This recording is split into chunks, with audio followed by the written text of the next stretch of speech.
Hello everyone! It's about to get all real up in here. Happy Thanksgiving. It is Canadian Thanksgiving, and we are going to do another Snapchat cooking tutorial. Since my last one went over so well, I had like 22 views on YouTube or something like that. Maybe it's more now. I haven't checked in the last 15-20 minutes. But we're going to, considering it's Canadian Thanksgiving, and we are having family over here tomorrow for Thanksgiving turkey dinner, I'm going to show you how we make Portuguese stuffing. Now let me preface this by saying I'm not sure if this is actually Portuguese stuffing. What I mean by that is, we call it that because Joe's family is Portuguese, and this is how they make stuffing. So I don't know if the rest of the Portuguese folks in the world do it this way, but this is how we do it. So I'm going to take you along with me and show you how we do this. And hopefully you find it interesting. Maybe it's something that you've never seen before.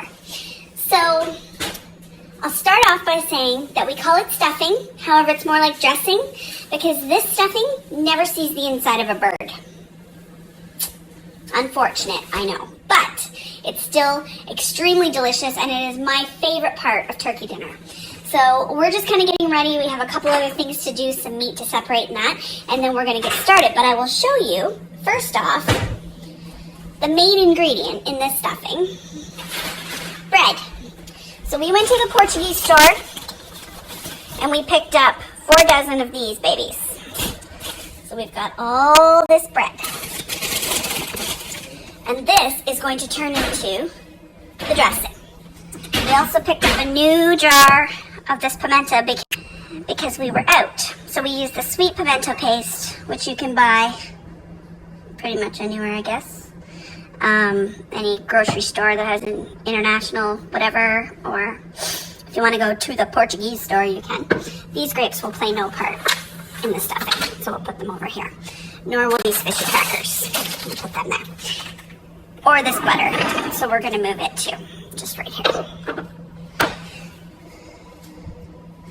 So I am going to go and separate some meat and get a few ingredients out, and I'll be back.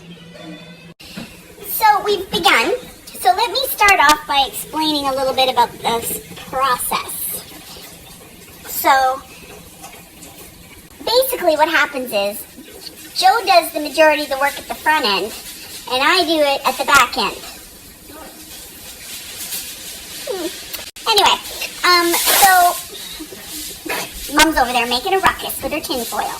So anyway, so what Joe is doing right now is he is soaking the bread, or running water over the bread, and getting it all nice and wet. And first he gets it all nice and wet, and then he squeezes all the water out of it. So in the end, you end up with a lot of this. It's like a blob of bread that we add a lot of flavor to and make it taste amazing. So I am going to get started on these onions. So I am going to cheat, and I'm going to use this Star Frit spinny thing. So, sorry, hashtag sorry, not sorry. So I'm going to chop up these onions, I'm going to put them in quarters, and then I'm going to dice them all up in here, and then I'm going to put them in the frying pan. And I'll be back to show you what I do next.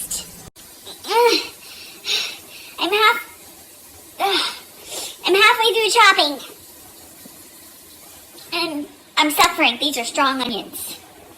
Woo! And I'm not even chopping them. I'm using the chopper. But then I opened up the chopper and it went... It's like the cartoon where you see it in the faces.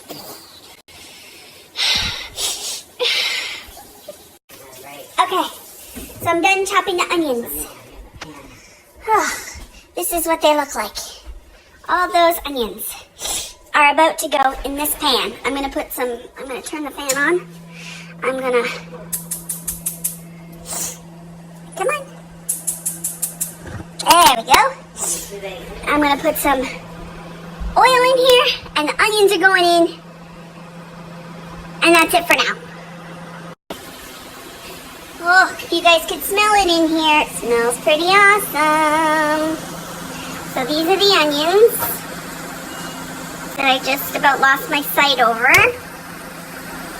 And I put them in the pan with a bit of oil and some salt just to kind of help them along. And some of this sweet pimento paste, or pimenta. So I'm just going to cook these down until they get all nice and soft and translucent and delicious, and it smells so good in here already.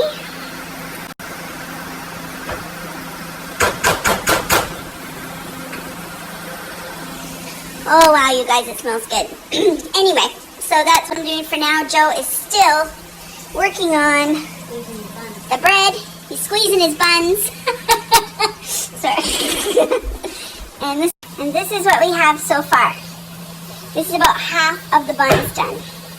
So you can see it's like this smooshy kind of wet bread.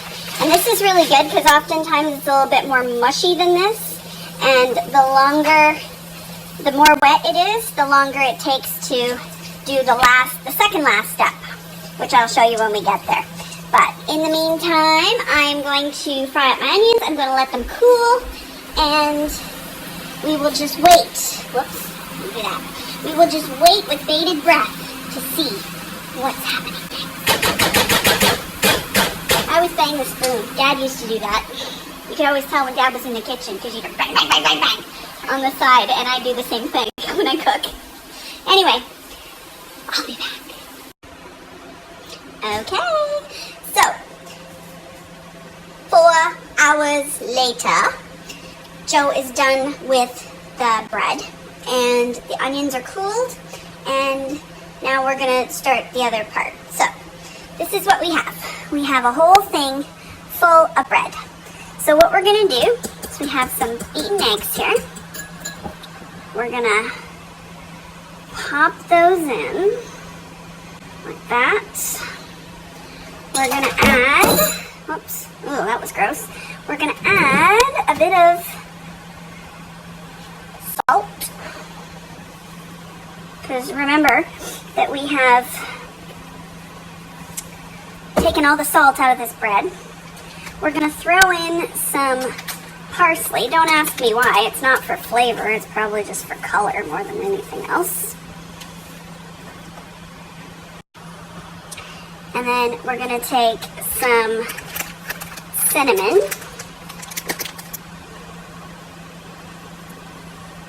Throw some of that in. Just a bit to start. A wee bit of white vinegar. And some of this stuff. So I'm just going to kind of pour it in just to, that looks good. Well, that's maybe too much, but oh well. So now all I have to do is grab these onions and put them in, and I'll be right back. And this is what we're end up with. It's just basically it with all the stuff in it. So what I'm going to do is wash my hands again for the 5th or 6th time, and I have got my rings off. And I'm going to get in there with my hands and get everything all mixed up. And then what I'll probably do is just, I'll mix it up, I'll taste it, see what it tastes like, add a little bit more cinnamon, a little bit more salt, whatever it needs, a little bit, whatever. And basically, quiet! And basically just get it to the point where it tastes like it's supposed to by adding in all that kind of stuff. And we'll be ready for the next step. I'll be back. Okay, folks, we're getting there. So, the next step, which is the long haul for me, because it's just time consuming, is the frying.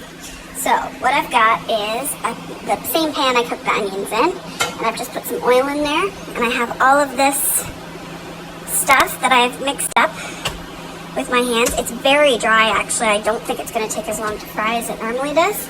And I'm just going to put it in the pan.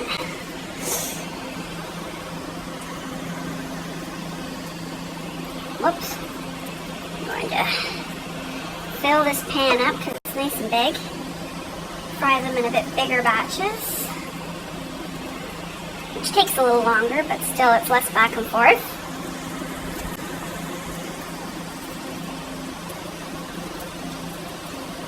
Come on, there we go. So I've got it frying away in the pan here, and I just kind of let it sit for a bit, and I just kind of keep breaking it up a little bit with my, I usually like to use a spatula like this, like a flipper like this, because I can cut through it good. And I just let it sit for the first little bit until it starts to develop a tiny bit of a crust. Like, I don't want it to be crispy, but I want it to just sort of get a little bit of a crust on it. So, and then once it's all done, I'll show you, I'm going to put them in this big roaster, and I actually have 2 roasters designated for stuffing because we always take too much and then we eat it for breakfast the next day.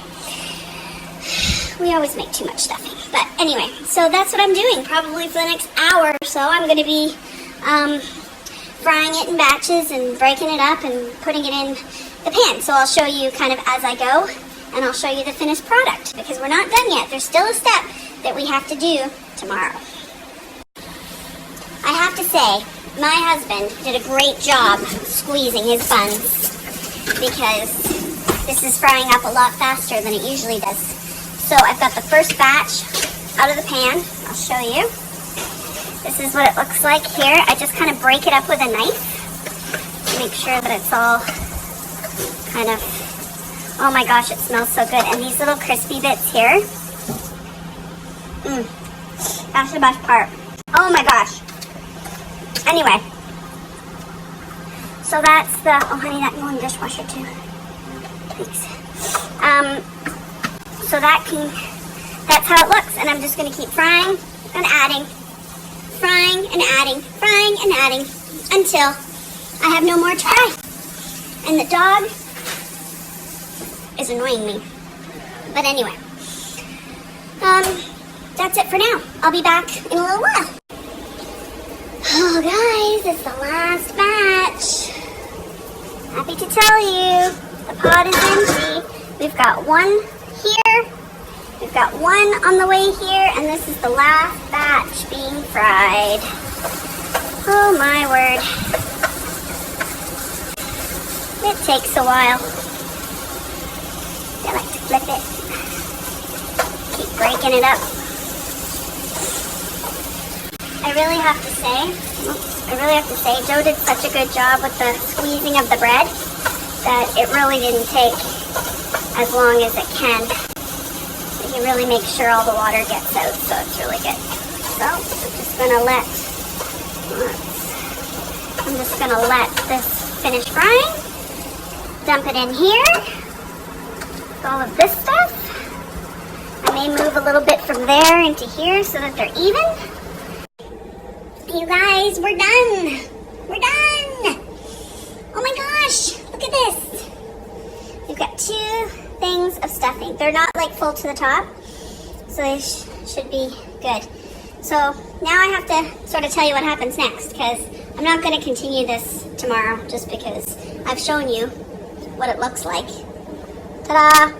So I'm not going to show you the rest tomorrow, but now tomorrow we're going to cover them, we're going to put them in the fridge, and then tomorrow, after the turkey comes out, before we have supper, I'm going to put them in the oven and let them dry out. We're going to uncover them and let them just kind of dry out a bit more. Kind of stir them every so often, and just kind of until they get that bread, like that almost, not like stovetop consistency, but kind of, like just that little bit more dried out. Then you slather them with gravy and you eat it like a lot. So folks, that concludes our time together today. I'm just taking a break here. I'm relaxing on the sofa for a little bit. And I'm going to hop in the shower and get dressed because we should probably be out of here in just over an hour. Because we're going to go to church tonight so that we can dedicate tomorrow to just getting dinner ready for family. So that's it. I hope you enjoyed this tutorial. I hope that maybe someday you'll try the Lima-fied Portuguese stuffing and that you'll enjoy it too. I hope you all have a happy and thankful Thanksgiving and be grateful for all the blessings in your life because they're there if you look hard enough. And Thanks for joining me, and stay tuned for the next thing I do here.